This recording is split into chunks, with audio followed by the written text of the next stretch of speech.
Hi guys. So here's the thing with me. I've never actually read a story that was submitted, but this story I'm pretty excited about, and no gimmicks, I'm just gonna read it straight. It's really long, but don't judge me, I need big font. So it's a lot of pages because I need big font. All right. Well, it's that time of year again. The time of year when people complain that people are getting ready for Christmas way too soon. I can tell you that it's not as bad as it used to be. When people complain about the holidays arriving before they should, it always reminds me of 9/11. How would anyone make that connection? The morning of September 11th, I leave the store I worked at early in the morning after completing an overnight project setting up displays to sell Christmas ornaments. September 11th, 2001, Christmas ornaments were on sale. This story really isn't about the holidays, you see. The complaint about early holiday decorations reminds me of 9/11, which in turn reminds me of the events in my life that took place immediately after. I found out about the tax on the way home the morning. All the radio stations were playing the exact same transmission. I almost switched over to a CD because it sounded boring until I heard the words, "A plane has collided with the World Trade Center tower." I was surrounded by big buildings, big as far as I was concerned, so I drove cautiously with my head above the steering column, scanning the skies for rogue planes, right? I wasn't alone. The other drivers on the freeway were doing the same thing. Upon noticing the reckless endangerment, I stuck my head to the road. I stuck my eyes to the road. I'm not going to survive a plane crash just to get in a car crash. I make it home in time to see the footage of the second plane hitting Tower 2. I want to stay awake and watch the news, but I'm too exhausted from the night before and all the other nights of stocking Christmas ornaments. I woke hours later in the day. The news was still playing. They were recapping all the horrible stuff you don't normally get to see on American television. People leaping to their deaths, bruised and bloody civilians running through the streets. Stuff you normally have to go to the movies to see if you want to see it on a nonstop loop. The blithering talking heads finally had something worth talking about, and they didn't even need to say a word. The next day, businesses opened their doors again, and I readied myself to head out to my second job. As I was driving along the quiet road leading out of my neighborhood, a small mouse started in front of my car and just sat in the middle of the road. In that instance, I thought, there was enough needless death and destruction in the world, and there wasn't going to be any more on my account, even if it was just a little mouse. I swerved to avoid hitting it, and probably a little too dramatically, it was just a mouse. I looked back in my rearview mirror to see if my effort was a matter of valor or if it was in vain. Sure enough, the mouse, unaffected by my driving at all, perched up as almost as to say, "Thank you." I breathed a large sigh of relief. Then a cat sprung from the bushes in the median like a freak. It pounced on the mouse with ninja-like precision and sped, killing it. Still parked in the street, I looked back at the cat. He was perched up, looking at me as almost to say, "Thank you." Maybe that mouse saw my car as a more suitable end to being eaten to death. Maybe he was looking up not an issue of thanks, but to say, "Fuck you, man! Fuck you! You were my exit strategy! I'd rather be run over than eaten!" Always have an exit strategy.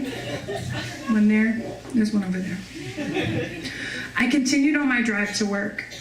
My second job was working in a poster store in the mall. It was a shit job. Our top items were Scarface posters. I was convinced that 50% of Sugarland had a Scarface poster, if not two, in their homes. Because you know how thug Sugarland is. I was the only one working that day, and barely anyone came in. We were still a few days away from selling prints of firefighters hosing an American flag amongst the Ground Zero rubble. I can apathetically report that they never rivaled the popularity of our Scarface prints. Attempting to leave, I was hindered at the back door. It wouldn't lock. I called my manager, and she suggested that as long as the cash was deposited, I could leave all the coins out and go ahead and try to rig the door shut as the best I could with a ball of twine. Yeah, if it was good enough for the boss, it was good enough for me, right? at a cursed mall and headed to a friend's house for a bit. Still not adjusted to the normal sleep schedule, I stayed longer than anticipated. It was a weird night. As I was heading back home that morning, I passed the accursed mall yet again. Behind me, I heard the unmistakable sound of an 18-wheeler, like honk, honk, honk.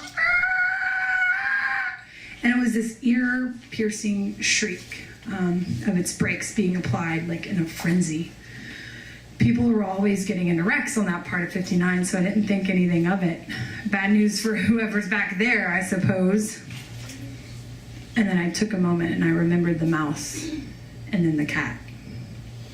Not long after I just crawled into bed, my phone rings. I consider not answering it, and I kind of now wish I hadn't. The officer on the phone said there had been a huge incident at the store and that I should get there right away. And I asked him, well, what type of incident? He wouldn't yield. He just suggested that I get there as soon as possible. There's nothing more motivating than a vague call from a police officer about a huge incident to motivate you to get up. I'm just telling you that now. The drive took particularly longer than anticipated. The freeway was partially shut down due to the emergency crews on the scene of the accident that I had just previously heard. I guess they must have towed the other cars away because it was just the 18-wheeler among all these ambulances and a bunch of patrol cars. After finally breaking through the stall, I arrive at the store. I identify myself to the police officer and they go ahead and let me through. In a gruff, surly voice, he says, well, as you can see, they totally trashed the place. They hadn't, I just kind of left it that way. Oh, yes, officer, I see, officer, I replied. I don't know if they took anything. You may want to look around. I take a cursory glance around the front and the back, cursory glance around the front and the back of the store. The only thing that appeared to be missing was the coins that I had deposited in the safe. It was probably about $30 in loose change. What a weird thing to take. I guess it was just the change, officer. What is it that was supposed to have happened that it's such a big deal? Well, we take reckon of these two teenagers who was taking advantage of all the stores not being open last night and wanted to try to lurk again tonight. You know how they do. They noticed that your back door wasn't properly secured and took all your change. They managed to hit up a couple other stores in the area before tripping the alarm at the Chili's. That's where I found them at. And they took off running behind a group of stores over there. We managed to apprehend one of them, but the other managed to evade us by jumping into the dumpster. And I would have gone after him, but I just bought these new shoes. Author's note? I am not making this shit up. They were really nice shoes. So he jumps out like a freak, right? He must have been high on cocaine or something. We almost get him, and then he takes off towards the freeway, and well, that was the end of that, man. We've been cleaning him up for a while now.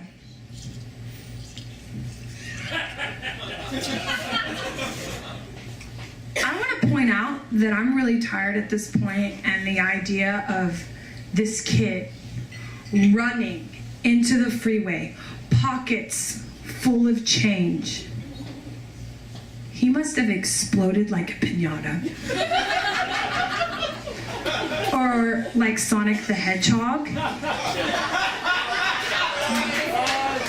And I immediately thought that poor bastard, had he just caught one coin, he would have lived.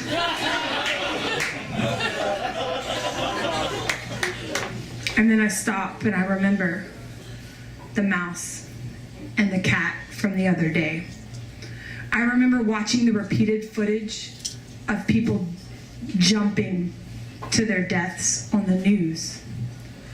And I lose it. I start laughing, just hysterically right there in front of the officer. The most inappropriate, chaotic, tear-jerking laughter I could have possibly produced from my body. It was all very sad, but also really funny. I simply couldn't control myself at the thought of this kid equating this kid to nothing more than a cartoon hedgehog. Nothing more than that cartoon hedgehog. I regained composure, apologized by trying to explain myself, which didn't help as much as I thought it would.